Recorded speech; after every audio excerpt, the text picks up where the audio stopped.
سورۃ البقرہ آیت نمبر 43 آیت ہے وَأَقِیمُوا الصَّلَاةَ وَآتُوا الزَّکَاةَ وَارْکَعُوا مَعَ الرَّاکِعِینَ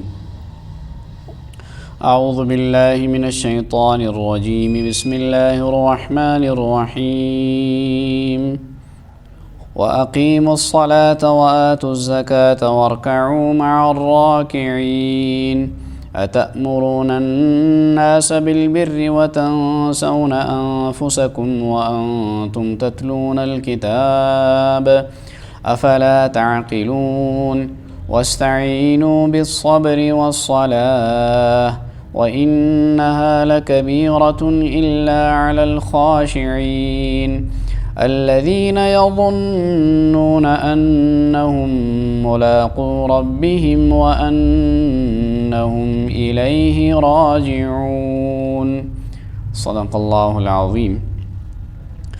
اور نماز قائم کرو اور زکوٰۃ ادا کرو اور رکوع کرنے والوں کے ساتھ رکوع کرو۔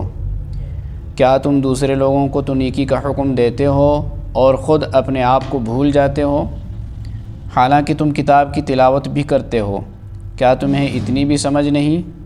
اور صبر اور نماز سے مدد حاصل کرو۔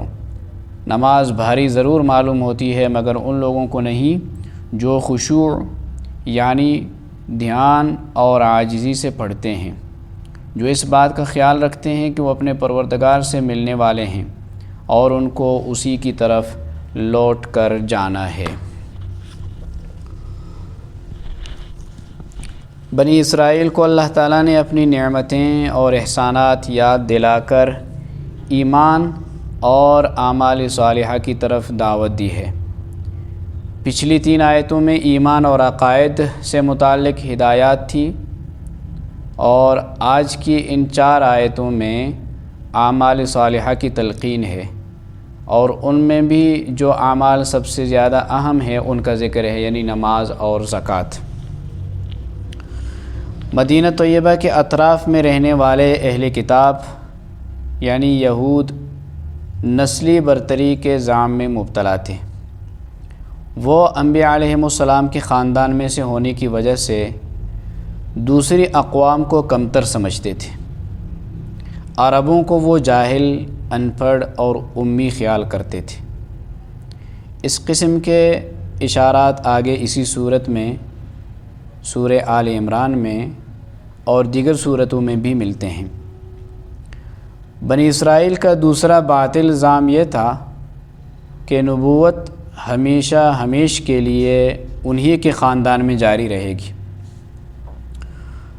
مگر جب نبی آخر الزمان حضرت محمد مصطفیٰ صلی اللہ علیہ وسلم بنی اسماعیل میں آ گئے تو ان کی ساری برتری ختم ہو گئی اور وہ حسد کی بیماری میں مبتلا ہو گئے۔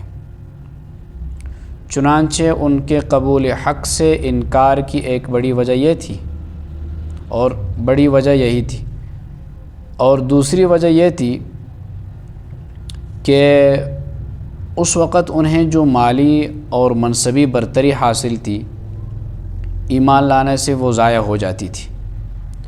وہ سمجھتے تھے کہ اب ان کی اجارہ داری ختم ہو جائے گی اور انہیں حضور صلی اللہ علیہ وسلم کی تابعداری کرنی پڑے گی، چنانچہ ایسی ہی چیزیں ان کے ایمان لانے میں رکاوٹ بنی ہوئی تھی۔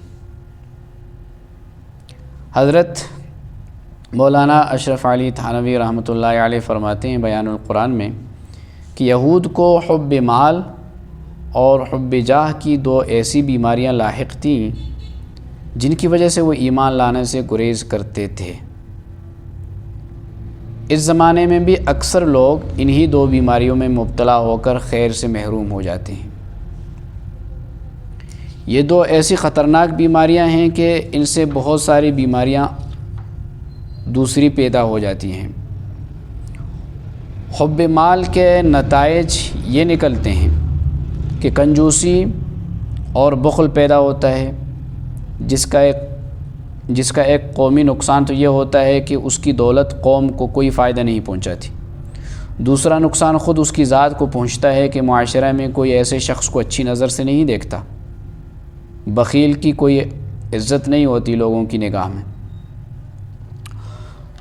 اور خود غرضی بھی پیدا ہوتی ہے جو مال کی ہوس کو پورا کرنے کے لیے اسے چیزوں میں ملاوٹ، ناپ تول میں کمی، رشوت ستانی، مکر و فریب اور دغا بازی کے نت نئے حیلے سجاتی ہے۔ وہ اپنی تجوری پہلے سے زیادہ بھرنے کے لیے، اپنا بینک بیلنس بڑھانے کے لیے دوسروں کا خون نچوڑ لینا چاہتا ہے۔ بالآخر سرمایہ دار اور مزدور کے جھگڑے جنم لیتے ہیں۔ ایسے شخص کو کتنا ہی مال مل جائے لیکن مزید کمانے کی دھن ایسی سوار ہوتی ہے کہ تفریح اور آرام کے وقت بھی یہی بے چینی اسے کھائے جاتی ہے کہ کسی طرح اپنے سرمایہ میں زیادہ سے زیادہ اضافہ کروں۔ تو آخرکار جو مال اس کے آرام اور راحت کا ذریعہ بنتا وہ اس کے لیے وبال جان بن جاتا ہے، اور حق بات خواہ کتنی ہی روشن ہو کر سامنے آ جائے مگر وہ ایسی کسی بات کو ماننے کی ہمت نہیں کرتا جو اس کی ہوس مال سے متصادم ہو اور اس کی خواہشات سے ٹکرائے۔ یہ تمام چیزیں بالآخر پورے معاشرے کا امن و چین برباد کر ڈالتی ہیں۔ تو غور کیا جائے تو قریب قریب یہی حال حب جاہ کا نظر آئے گا کہ اس کے نتیجے میں تکبر، خود غرضی، حقوق کی پامالی، ہوس اقتدار اور اس کے لیے خون ریز لڑائیاں اور اسی طرح کی بے شمار انسانیت سوز خرابیاں جنم لیتی ہیں جو بالآخر دنیا کو دوزخ بنا کر چھوڑتی ہیں۔ ان دونوں بیماریوں کا علاج قرآن کریم نے یہاں بیان فرمایا ہے۔ حب مال کی بیماری کے شدت کے متعلق اللہ تعالیٰ نے فرمایا کہ وَإِنَّهُ لِحُبِّ الْخَيْرِ لَشَدِيدٌ، مال کی محبت انسان میں فطرتاً بڑی شدید ہے۔ دوسری جگہ فرمایا وَتُحِبُّونَ الْمَالَ حُبًّا جَمًّا، تم جی بھر کر مال سے محبت کرتے ہو جس کی وجہ سے بہت سی خرابیاں پیدا ہوتی جیسے میں نے عرض کیا، اور لوگوں کے حقوق ضائع ہوتے ہیں۔ اس قسم کی چیزیں بنی اسرائیل کے قبول حق میں مانے تھی۔ ان دو بیماریوں کا علاج اللہ تعالیٰ نے یہ تجویز کیا کہ وَأَقِیمُوا الصَّلَاةَ، نماز قائم کرو، وَآتُوا الزَّکَاةَ، زکوٰۃ ادا کرو۔ یعنی حب جاہ کی بیماری کے لیے نماز شافی ہے، کیونکہ اس میں اللہ تعالیٰ نے غرور، تکبر اور بڑائی کا علاج رکھا ہے۔ جو شخص نماز قائم کرے گا اور اس کا مطلب سمجھے گا وہ حب جاہ کی بیماری سے شفا یاب ہو جائے گا۔ اسی طرح حب مال کی بیماری کا علاج زکوٰۃ کی ادائیگی میں ہے، اور اس میں بہت سی حکمتیں ہیں، من جملہ ان کے بخل دور کرنا بھی ہے۔ چنانچہ جب کوئی شخص ہر سال مال کی زکوٰۃ ادا کرے گا تو وہ بخل کی لعنت سے پاک ہو جائے گا۔ پھر یہ بھی ہے کہ صرف مقررہ مقدار میں زکوٰۃ ادا کر دینا ہی کافی نہیں، بلکہ فرمایا لن تنالوا البر حتى تنفقوا مما تحبون، یعنی تم ہرگز نیکی کو نہیں پہنچ سکتے جب تک کہ اپنی پسندیدہ چیز خرچ نہ کرو۔ یہی وہ جذبہ ہے جو مال کی محبت کو کم کر کے بخل سے نجات دلاتا ہے۔ گویا نماز اور زکوٰۃ حب جاہ اور حب مال کی بیماری کا علاج ہے۔ امام بیضاوی رحمۃ اللہ علیہ فرماتے ہیں کہ اللہ تعالیٰ نے وَاسْتَعِینُوا بِالصَّبْرِ وَالصَّلَاةِ میں نماز کے ساتھ توسل پکڑنے کا اس لیے حکم دیا ہے کہ نماز تمام عبادات کی جامع ہے۔ نماز میں روحانی، نفسانی اور جسمانی ہر قسم کی عبادات جمع ہیں۔ مثلا نماز طہارت پر موقوف ہے، طہارت کے بغیر نماز نہیں ہوتی، اور طہارت اسلام میں ایک بہت بڑا اصول ہے، انبیاء علیہم السلام کی تعلیمات کا حصہ ہے۔ اسی طرح سطر کا ڈھانپنا نماز کے لیے شرط ہے۔ سطر پوشی تو ہر حالت میں لازم ہے، مگر نماز کے دوران تو اور زیادہ یہ لازم ہے اور اس کی تاکید آئی ہے۔ نماز برہنگی کی حالت میں ادا نہیں کر سکتا انسان، عبادت کرنے کے لیے کچھ نہ کچھ مال بھی تو صرف کرنا پڑتا ہے، تو گویا نماز میں انفاق جیسی عبادت بھی شامل ہے۔ پھر نماز کے لیے قبلہ یعنی کعبہ شریف کی طرف رخ کرنا بھی ضروری ہے۔ نماز کی حالت میں انسان معتکف بھی ہوتا ہے، اور اعتکاف ایک مستقل عبادت ہے کہ نہیں؟ اعتکاف ایک مستقل عبادت ہے، لہٰذا نماز میں اعتکاف بھی ہے۔ نماز کے دوران انسان کے اعضاء اور جوارح خشوع کا اظہار کرتے ہیں، عاجزی کا اظہار کرتے ہیں۔ دل سے نیت اور اخلاص بھی ضروری ہے۔ اگر نیت اور خلوص نہ ہو تو نماز نہیں ہوتی، نماز ہی نہیں۔ اسی طرح نماز میں شیطان کے ساتھ مجاہدہ بھی ہے۔ نماز میں انسان اللہ رب العزت کے سامنے مناجات کرتا ہے اور قرآن کریم کی تلاوت جیسی بہترین عبادت سے فیضیاب ہوتا ہے۔ تو نماز میں انسان شہادتوں کا تکلم بھی کرتا ہے اور کہتا ہے اشہد ان لا الہ الا اللہ و اشہد ان محمد عبدہ و رسولہ۔ یہ بہت بڑی حقیقت ہے جس کی انسان گواہی دیتا ہے۔ نماز میں انسان کھانے پینے سے بھی اجتناب کرتا ہے، کیونکہ اس کے بغیر نماز نہیں ہوتی۔ الغرض امام بیضاوی رحمۃ اللہ علیہ فرماتے ہیں کہ نماز ایک ایسی اعلیٰ درجے کی عبادت ہے کہ اس میں بہت سی دوسری عبادات بھی شامل ہیں۔ نماز و زکوٰۃ کا حکم دینے کے بعد اللہ تعالیٰ نے ارشاد فرمایا وَارْكَعُوا مَعَ الرَّاكِعِينَ، اور رکوع کرو رکوع کرنے والوں کے ساتھ۔ مطلب یہ ہے کہ جماعت کے ساتھ مل کر نماز ادا کرو۔ اسی لیے تو نماز باجماعت ہمارے مذہب میں تقریباً وجوب کا درجہ رکھتی ہے۔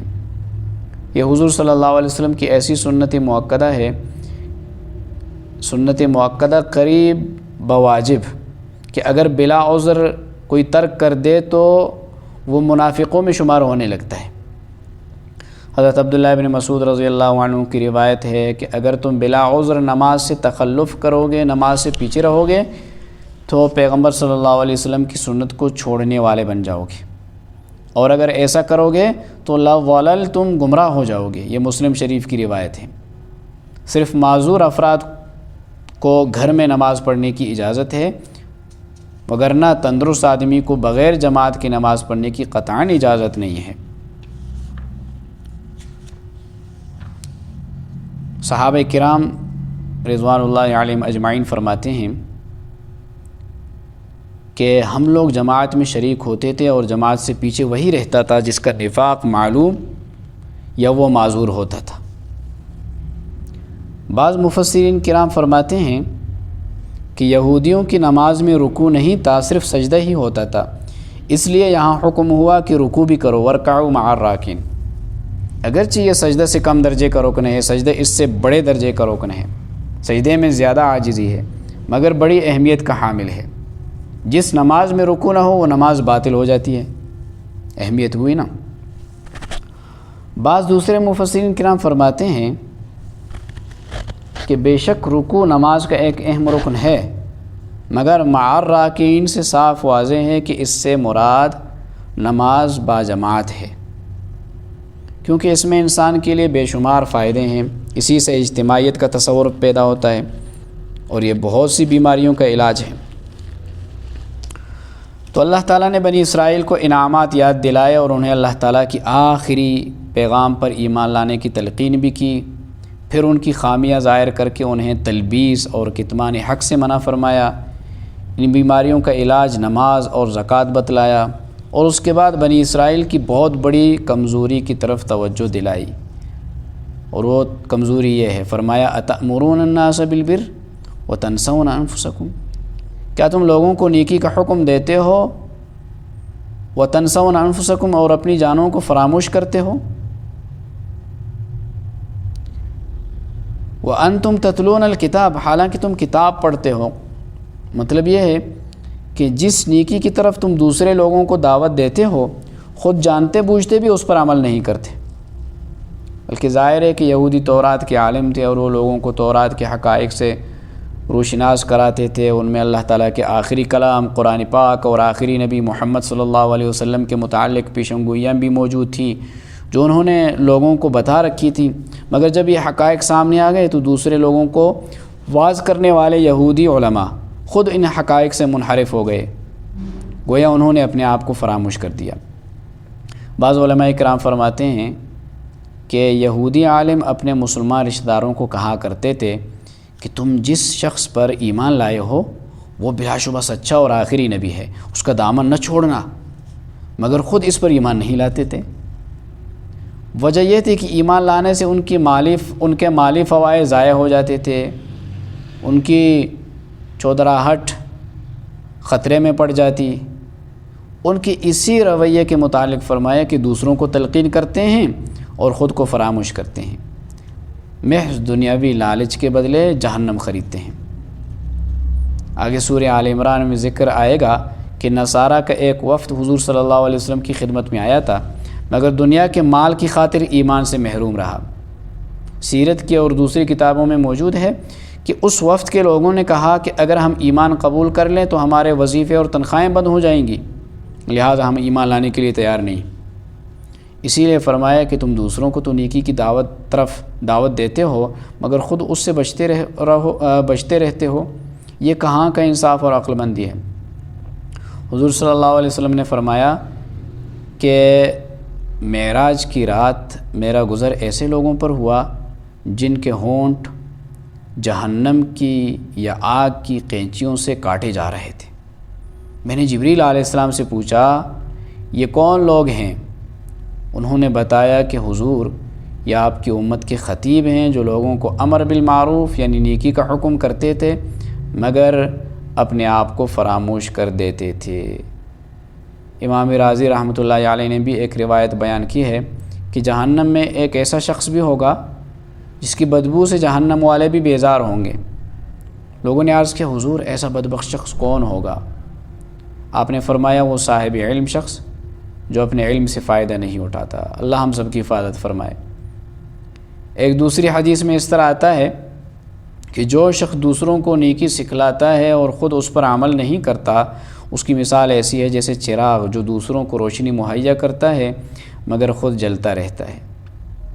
بخاری اور مسلم شریف کی روایت میں آتا ہے کہ قیامت کے روز ایک شخص کو لایا جائے گا اور اسے اس حالت میں جہنم رسید کیا جائے گا کہ اس کی آنتیں پیٹ سے نکل کر نیچے کی طرف لٹک رہی ہوں گی، اور وہ شخص اپنی آنتوں کو اس طرح کھینچے گا جیسے کہ گدھا چکی کو کھینچتا ہے۔ لوگ اس کے ارد گرد جمع ہو جائیں گے اور پوچھیں گے اے فلان تجھے یہ مصیبت کس طرح پہنچی؟ تو یہاں کیسے آیا؟ حالانکہ تو لوگوں کو نیکی کا حکم دیتا تھا اور برائی سے منع کرتا تھا۔ ہم تو اس لیے یہاں آئے کہ ہم آپ جیسے لوگوں کی بات نہیں مانتے تھے۔ وہ کہے گا ہاں میں تم کو نیکی کا حکم کرتا تھا مگر خود نیکی نہیں کرتا تھا، تمہیں برائی سے منع کرتا تھا مگر خود باز نہیں آتا تھا، اس لیے آج مجھے یہ سزا مل رہی ہے۔ اتأمرون الناس بالبر وتنسون انفسکم، کیا تم لوگوں کو نیکی کا حکم کرتے ہو، حکم دیتے ہو اور خود کو بھول جاتے ہو؟ درا حال ہے کہ تم اللہ کی کتاب پڑھتے ہو۔ اس میں بار بار ایسے علماء کی مذمت آئی ہے۔ افلا تعقلون، کیا پھر بھی تم نہیں سمجھتے؟ کیا سر بھیجے سے خالی ہو گیا ہے؟ اس سے یہ مسئلہ نہیں نکلتا کہ بے عمل آدمی کو واعظ نہیں کہنا چاہیے، بے عمل کو واعظ بننا جائز نہیں، یہ مسئلہ نہیں نکلتا، بلکہ اس آیت کا مطلب یہ ہے، اس آیت سے یہ مسئلہ نکلتا ہے کہ واعظ کو بے عمل بننا جائز نہیں ہے، واعظ کو بعمل ہونا چاہیے، بے عمل نہیں ہونا چاہیے۔ فرمائے اے بنی اسرائیل تم لوگوں کو نیکی کی تلقین کرتے ہو، بڑے مسائل بیان کرتے ہو، قرآن کی حقانیت کا اقرار کرتے ہو، نبی آخر الزمان کے اوصاف حمیدہ بھی بتلاتے ہو مگر خود ایمان نہیں لاتے، اپنے آپ کو فراموش کیے بیٹھے ہو۔ افلا تعقلون، کیا تم میں عقل اور شعور کا مادہ نہیں ہے؟ کیا تم سمجھتے نہیں؟ آگے فرمایا واستعینوا بالصبر والصلاۃ، یعنی مدد طلب کرو صبر اور نماز کے ساتھ۔ ان کے اس حب جاہ اور حب مال کی بیماری کا علاج بتلا دیا۔ فرمایا کہ صبر اور صلاۃ کے ذریعے مدد حاصل کرو تو برائیاں دور ہو جائیں گی۔ حب مال و جاہ کا علاج بھی تم صبر کے ذریعے حاصل کر سکتے ہو، حب مال و جاہ کا علاج بھی تم صبر کے ذریعے کر سکتے ہو۔ نماز پڑھو گے تو عجز و انکساری پیدا ہوگی اور اس میں مختلف بیماریوں کی شفا ہے۔ اور پھر فرمایا کہ یہ خود نماز جو علاج ہے ایسی بیماریوں کا، یہ خود بھی بھاری ہے۔ وَإِنَّهَا لَكَبِيرَةٌ، یہ نماز بے شک بڑی بوجھل اور بھاری ہے، مگر اس کا علاج ساتھ ساتھ یہ بھی بتا دیا، اس کی ترکیب بتا دی کہ إِلَّا عَلَى الْخَاشِعِينَ، عاجزی کرنے والوں کے لیے یہی نماز راحت کا سامان بنتی ہے، ان کے لیے بڑی آسان چیز ہے۔ حدیث شریف میں آتا ہے کہ حضور صلی اللہ علیہ وسلم کو اذا حزبه امر فزع الى الصلاة، جب کوئی پریشانی لاحق ہوتی تو نماز کی طرف رجوع فرماتی، کیونکہ نماز سے تعلق باللہ کی قوت پیدا ہوتی ہے۔ نماز تعلق مع اللہ کا عنوان ہے، مومن کے لیے یہی تعلق سب سے بڑا ہتھیار اور فتح و نصرت کی کلید ہے۔ اسی لیے پیغمبر اسلام صلی اللہ علیہ وسلم نے مختلف انسانی ضروریات سے متعلق نمازیں رکھی ہیں۔ بارش کے لیے استسقاء کی نماز، سورج اور چاند گرہن کے موقع پر کسوف و خسوف کی نماز، استغفار کے لیے نماز جنازہ، گناہ ہو جائے تو نماز توبہ، کسی معاملے میں مفید اور غیر مفید، خیر و شر پہلوؤں کی بابت تردد ہو، انسان کو شک ہو تو نماز استخارہ، اور کوئی بھی حاجت درپیش ہو تو نماز حاجت ہے۔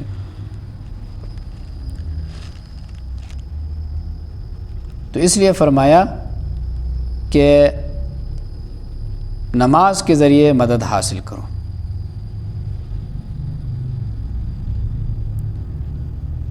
انسان کا تعلق اللہ تعالیٰ کے ساتھ جس قدر مضبوط ہوگا اسی قدر مشکلات کم ہو جائیں گی۔ انسان کو مصائب کا احساس اسی وقت ہوتا ہے جب کہ اس کا تعلق باللہ کمزور ہوتا ہے۔ اس کے علاوہ نماز کئی بیماریوں کی شفا کا سبب بھی بنتی ہے۔ امام ابن کثیر اور ابن جریر رحمۃ اللہ علیہ نے روایت بیان کی ہے، تفسیر ابن کثیر اور تفسیر طبری میں موجود ہے کہ حضرت ابو ہریرہ رضی اللہ عنہ ایک دفعہ پیٹ کے درد میں مبتلا ہو گئے۔ شدت درد کی وجہ سے آپ لوٹ پوٹ ہو رہے تھے۔ حضور صلی اللہ علیہ وسلم کا آپ پر گزر ہوا تو فرمایا کہ کیا تمہارے پیٹ میں درد ہو رہا ہے؟ حضرت ابو ہریرہ رضی اللہ عنہ نے عرض کیا نعم، کہ حضور ایسا ہی ہے۔ آپ نے فرمایا قم فصلی فإن الصلاة شفاء، اٹھو اور نماز پڑھو کہ اس میں بھی اللہ تعالیٰ نے شفا رکھی۔ چنانچہ حضرت ابو ہریرہ رضی اللہ عنہ نے نماز پڑھی تو پیٹ کا درد دور ہو گیا، اللہ تعالیٰ نے شفا عطا کر دی۔ بعض اوقات ایسا بھی ہوتا ہے کہ نماز کے ذریعے سے انسان کو شفا ملتی ہے۔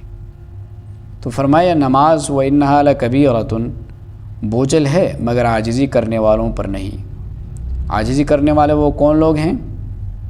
الذین یظنون، جو یقین کرتے ہیں انہم ملاقو ربہم،